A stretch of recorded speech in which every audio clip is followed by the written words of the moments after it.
In this video, we're going to replace a rear wheel sensor on this Honda Pilot. Remove the back wheel. Make sure everything is supported on jack stands. We'll check the sensor by going to the spare tire, and there's a plug there. Pull the plug down, and then we'll disconnect the plug and check. Push this tab here, and go ahead and disconnect it. With a voltmeter, we'll check for ohms, and there's no connection at all on the sensor.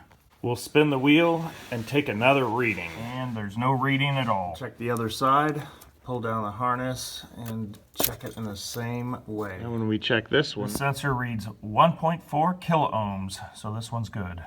The bolt of the sensor is rounded, or when extractors are too loose, we'll drill this one out.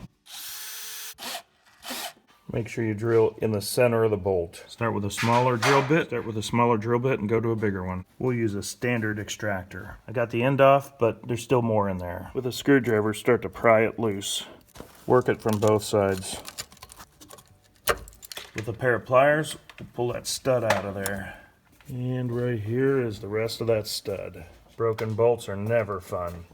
We'll use a hammer and screwdriver to tap out that plastic piece. With a screwdriver, just keep working that plastic piece out of that hole. At least this one is plastic. A lot of these are metal.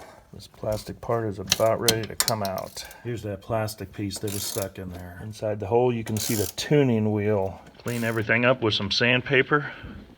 Now that the sensor is out, we can go ahead and pull all the bolts off the cable. Remove all these bolts on the cable. Just keep following the cable, and you'll find all these little bolts here. Some of these bolts are so rotted off, you might as well just use an extractor instead of using a wrench.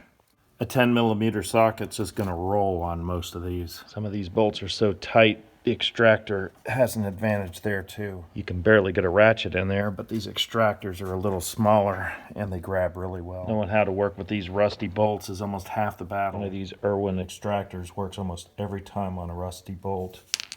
Here's a 12-point socket, here's a 6-point socket. Neither of these worked, and it was so tight that I had to use the hex drive on this one to get in there because of the tight fit. Now that the bolt is moving, I can use this extractor on a ratchet, but I was not able to do that before because everything was too tight.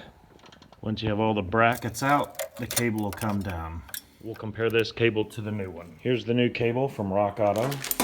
Compare all the fittings to make sure everything's good. Everything looks the same, and I have some new bolts because the other ones were rotted out. Put a little silicone grease on the sensor. We can tap it into place. Lightly tap it into place. Put some anti-seize on the bolt. Spin the bolt in to lock the sensor in place. Attach the new cable with the bolts.